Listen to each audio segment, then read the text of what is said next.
Hello दोस्तों, welcome back to my channel once again. जो लोग पहली बार मेरे चैनल को प्लीज़ आप लोग सब्सक्राइब कर दीजिएगा। इस वीडियो में मैं चर्चा करने वाला हूँ Aptus value housing finance India limited के बारे में।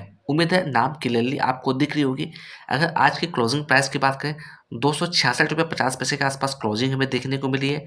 अगर मैं बात करूँ आज, तो 2.86% की तेज़ी इस स्टॉक्स के अंदर नोटिस की गई है। तो इस तेज़ी को देखकर आपको जल्दबाजी में काम नहीं करना, आपको अवेयरनेस के साथ काम करना है। मैं किसी भी तरह का बाय सेल की रिकमेंडेशन आपको यहाँ पर नहीं दे रहा हूँ। मैं ऐसा क्यों कह रहा हूँ, क्योंकि अगर मैं बात करूँ, ये स्टॉक्स हाल ही में अपना 52 वीक लो भी बनाया था। इसलिए आपको अवेयरनेस के साथ काम करना है। अगर मैं बात करूँ, सबसे पहले इसके अंदर क्वार्टर्स के नतीजों को लेकर, क्वार्टर्स के नतीजे ऑलरेडी डिक्लेयर हो गए हैं।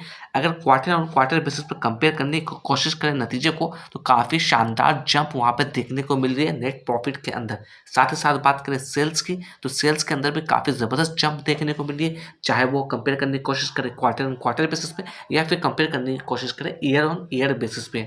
अगर नेट प्रॉफिट की बात करें ईयर ऑन ईयर बेसिस पे, तो वहाँ पर भी काफ़ी शानदार जंप देखने को मिल रही है, जो कि एक पॉजिटिव फैक्टर निकलती हुई आ रही है इस कंपनी के लिए।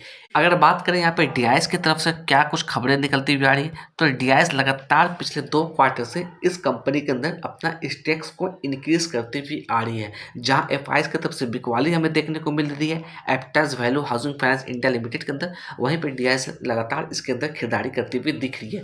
अगर यहाँ पर रिटर्न्स को लेकर चर्चा करें, पिछले कुछ सालों में क्या कुछ रिटर्न्स इस कंपनी ने बना कर दिया है, तो यहाँ पर देखिएगा, मैंने 1 मंथ पे क्लिक किया है। पिछले 1 महीने से हम लोग बात करें, 4.53% का नेगेटिव रिटर्न्स यहाँ पर देखने को मिल रही है। पिछले 1 साल से कंपेयर करने की कोशिश करें, तो पिछले 1 साल से भी इसके अंदर देखिएगा भारी गिरावट नोटिस की गई है। इसलिए मैं बार बार कह रहा हूँ, आपको अवेयरनेस के साथ काम करना है, अपने फाइनेंशियल एक्सपर्ट से चर्चा करिएगा, तभी किसी तरीके का डिसीजन लीजिएगा। मैं किसी भी तरह का बाय सेल की रिकमेंडेशन आपको यहाँ पर नहीं दे रहा हूँ। अगर यहाँ पर मैं फोरकास्टिंग की बात करूँ, टिकट ट्रैप की तरफ से क्या फोरकास्टिंग आती हुई दिख रही है, तो यहाँ पर देखिएगा 15 एनालिस्ट ने इसे कवर किया है और 93% की रिकमेंडेशन आती हुई दिख रही है। अगर मैं बात करूँ कंपनी की मार्केट कैप की, तो 13,284 करोड़ का ये कंपनी है। और साथ ही साथ बात करें कंपनी के ऊपर डेप्ट यानी कि कर्ज की, 7,300 करोड़ का कर्ज है कंपनी के ऊपर। फेस वैल्यू की बात करें, 2 रुपये की फेस वैल्यू से ये कंपनी ट्रेड करती हुई दिख रही है। अगर कंपेयर करने की कोशिश करें स्टॉक पी को इंडस्ट्री पी से, तो कहीं ना कहीं ये जो स्टॉक्स है हमारा अंडर वैल्यूड निकलती हुई आ रही है। अकॉर्डिंग टू टिकट परफॉर्मेंस की चर्चा करें, परफॉर्मेंस यहाँ पे देखिएगा लो नजर आता हुआ दिख रहा है। वैल्यूएशन की बात कर लेते हैं, वैल्यूएशन यहाँ पे हाई नजर आता हुआ दिख रहा है। ग्रोथ की बात करें तो ग्रोथ यहाँ पे लो नजर आता हुआ दिख रहा है। एंट्री पॉइंट की बात करें, एंट्री पॉइंट यहाँ पे गुड नजर आता हुआ दिख रहा है। तो इस लेवल्स को आपको देखकर जल्दबाजी बिल्कुल भी नहीं करनी है। बात कर लेते हैं टॉप 5 म्यूचुअल फंड के इन्वेस्टमेंट के बारे में, जिसका वेटेज इस कंपनी के अंदर काफी ज्यादा निकलती हुई आ रही है। तो यहाँ पे देखिएगा एसबीआई बैंकिंग एंड फाइनेंशियल, इसकी वेटेज की बात करें 2% से भी ज़्यादा की वेटेज है इस कंपनी के अंदर। एसबीआई मल्टी कैप फंड की बात करें 1.26% है। एसबीआई स्मॉल कैप फंड की बात करें 1.50% है। यानी कि यहाँ पर देखा जाए, एसबीआई की तरफ से काफ़ी सारी स्कीमों ने यहाँ पर पैसा लगा रखा है। अगर मैं बात करूँ कोटक स्मॉल कैप फंड की, तो इसकी वेटेज 1.59% निकलती हुई आ रही है। दोस्तों देखिए, हम लोग चार्ट पे आ गए। चार्ट पे कुछ पैटर्न्स आपको नजर आता हुआ दिख रहा होगा। ये सारा पैटर्न्स मैंने इंडिकेटर की हेल्प से ड्रॉ आउट किया है। आप चाहते हो तो आप भी लगा के चेकआउट कर सकते हैं। मैंने 1 डे का टाइम फ्रेम में चार्ट लगा रखा है। सबसे पहले बात करने वाला हूं मैं इस लेवल्स की। ये जो कैंडल देख रहे हैं, ये कैंडल है आपका अगस्त 2025, यानी कि ठीक आज से 8 महीना पहले की कैंडल की मैं चर्चा कर रहा हूँ। यहाँ पे इसने अपना हाई बनाया था 363 रुपया।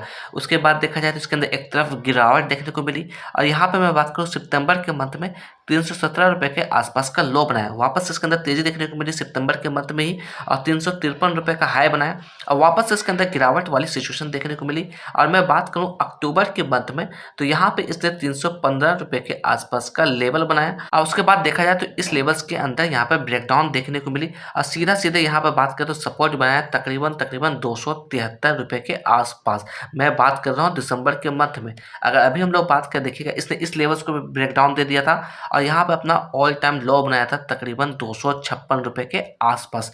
उसके बाद देखा जाए वापस से तेजी हमें देखने को मिली, और इसी लेवल के वापस से रिजेक्शन हमें देखने को मिली। अगर यहाँ पे मैं चर्चा करूँ इस स्टॉक्स के अंदर, इस लेवल से अगर रिकवरी भी हमें देखने को मिलती है, तो ये जो लेवल्स दिख रहे हैं, ये लेवल्स एज ए रिजेक्शन के तौर पे आता हुआ दिख सकता है। मैं सिर्फ और सिर्फ पॉसिबिलिटी की चर्चा कर रहा हूँ। अगर इसकी रेंज की बात करें, 288 रुपये से लेकर 290 रुपये के आसपास का हो सकता है। मैं ऐसा क्यों कर रहा, तो समय में थोड़ा मैं पीछे ले जाने की कोशिश करूँगा चाहूँगा आपको, मैं लेके आया हूँ सितंबर 2023 के अंदर, यानी कि आज से 3 साल पहले की मैं बात कर रहा हूँ। इस लेवल्स को आप गौर से देखिएगा, ये लेवल ठीक ₹257 के आसपास की है। अगर यहाँ पे मैं बात करूँ तो यहाँ पर भी ठीक ₹256 के आसपास का ही इसने बॉटम बनाया था। अगर यहाँ पे मैं बात करूँ इस लेवल के बाद इसके अंदर अच्छी खासी तेज़ी देखने को मिली। अगर यहाँ पे मैं थोड़ा ज़ूम इन करके दिखाने की कोशिश करूँ तो ये जो रिजेक्शन लेवल्स देख रहे हैं, ये लेवल्स है हमारा ₹288 का।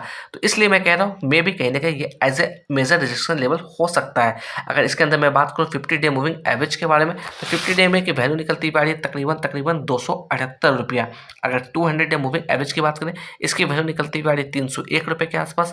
अगर मैं बात करूँ इसके अंदर वॉल्यूम को लेकर, आज के दिन काफ़ी शानदार वॉल्यूम नोटिस की गई थी, तकरीबन 12 लाख के आसपास की वॉल्यूम नोटिस की गई थी। साथ ही साथ डिलीवरी और परसेंटेज की बात करें, 51% की डिलीवरी इस स्टॉक्स के अंदर उठाई गई थी। ट्रेडिंग व्यू की तरफ से अगर मैं बात करूँ फोरकास्टिंग को लेकर, क्या फोरकास्टिंग आती हुई दिख रही है, तो यहाँ पर देखिएगा 17 एनालिस्ट ने इसे कवर किया है। मैक्सिमम एस्टिमेट की बात करें ₹475 दिया है, मिनिमम एस्टिमेट की बात करें ₹288 दिया है। करंट प्राइस की बात करें ₹266 के आसपास ट्रेड करता हुआ दिख रहा है, और यही लेवल हमारा ऊपर के तौर पे एज ए रिजेक्शन के तौर पे आता हुआ दिख रहा है।